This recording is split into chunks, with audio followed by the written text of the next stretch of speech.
The Gospel of Matthew, chapter 27. When morning came, all the chief priests and elders of the people plotted against Jesus to put him to death. And when they had bound him, they led him away and delivered him to Pontius Pilate the governor. Then Judas, his betrayer, seeing that he had been condemned, was remorseful, and brought back the 30 pieces of silver to the chief priests and elders, saying, I have sinned by betraying innocent blood. And they said, What is that to us? You see to it.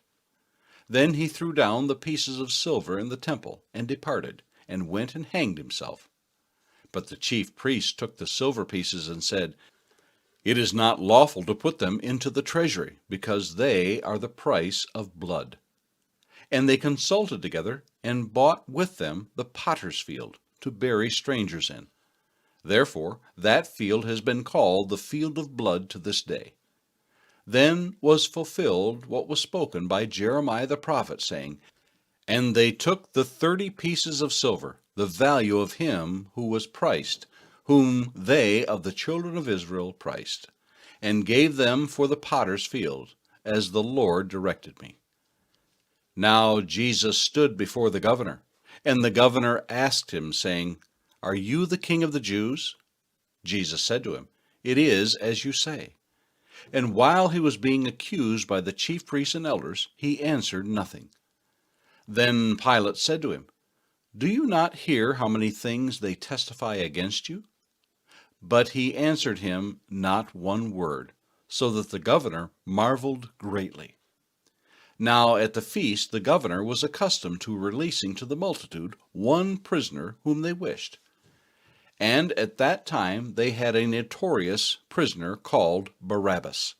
Therefore, when they had gathered together, Pilate said to them, Whom do you want me to release to you, Barabbas or Jesus, who is called the Christ? For he knew that they had handed him over because of envy. While he was sitting on the judgment seat, his wife sent to him, saying, Have nothing to do with that just man, for I have suffered many things today in a dream because of him. But the chief priests and elders persuaded the multitudes that they should ask for Barabbas and destroy Jesus. The governor answered and said to them, Which of the two do you want me to release to you? They said, Barabbas. Pilate said to them, What then shall I do with Jesus who is called Christ? They all said to him, Let him be crucified. Then the governor said, Why? What evil has he done? But they cried out all the more, saying, Let him be crucified. When Pilate saw that he could not prevail at all, but rather that a tumult was rising, he took water and washed his hands before the multitude, saying, I am innocent of the blood of this just person. You see to it. And all the people answered and said, His blood be on us and on our children. Then he released Barabbas to them. And when he had scourged Jesus, he delivered him to be crucified. Then the soldiers of the governor took Jesus in the praetorium, and gathered the whole garrison around him. And they stripped him, and put a scarlet robe on him. And when they had twisted a crown of thorns, they put it on his head, and a reed in his right hand. And they bowed the knee before him, and mocked him, saying, Hail, King of the Jews! Then they spat on him, and took the reed, and struck him on the head. And when they had mocked him, they took the robe off him, put his own clothes on him, and led him away to be crucified. Now as they came out, they found a man of Cyrene, Simon by name. Him they compelled to bear his cross. And when they had come to a place called Golgotha, that is to say, place of a skull, they gave him sour wine mingled with gall to drink. But when he had tasted it, he would not drink. Then they crucified him, and divided his garments, casting lots, that it might be fulfilled which was spoken by the prophet. They divided my garments among them, and for my clothing they cast lots. Sitting down, they kept watch over him there, and they put up over his head the accusation written against him, This is Jesus, the King of the Jews. Then 2 robbers were crucified with him, one on the right and another on the left. And those who passed by blasphemed him, wagging their heads, and saying, "You who destroy the temple and build it in 3 days, save yourself. If you are the Son of God, come down from the cross." Likewise the chief priests also, mocking with the scribes and elders, said, "He saved others, himself he cannot save. If he is the King of Israel, let him now come down from the cross, and we will believe him. He trusted in God. Let him deliver him now if he will have him. For he said, 'I am the Son of God.' Even the robbers who were crucified with him reviled him with the same thing." Now from the 6th hour until the 9th hour there was darkness over all the land. And about the 9th hour Jesus cried out with a loud voice, saying, "Eli, Eli, lama sabachthani," that is, my God, why have you forsaken me?"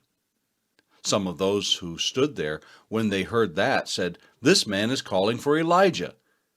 Immediately one of them ran and took a sponge, filled it with sour wine, and put it on a reed, and offered it to him to drink.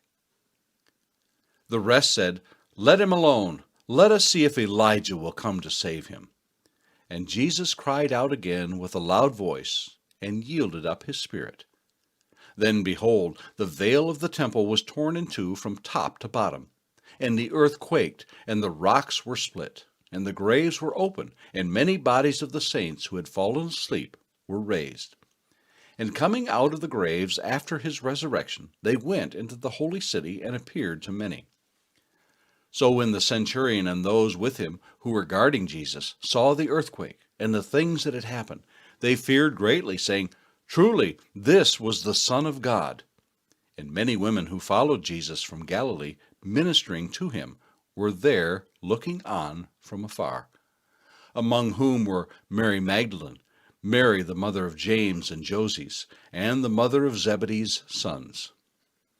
Now when evening had come, there came a rich man from Arimathea named Joseph, who himself had also become a disciple of Jesus. This man went to Pilate and asked for the body of Jesus. Then Pilate commanded the body to be given to him. When Joseph had taken the body, he wrapped it in a clean linen cloth, and laid it in his new tomb, which he had hewn out of the rock. And he rolled a large stone against the door of the tomb, and departed. And Mary Magdalene was there, and the other Mary sitting opposite the tomb.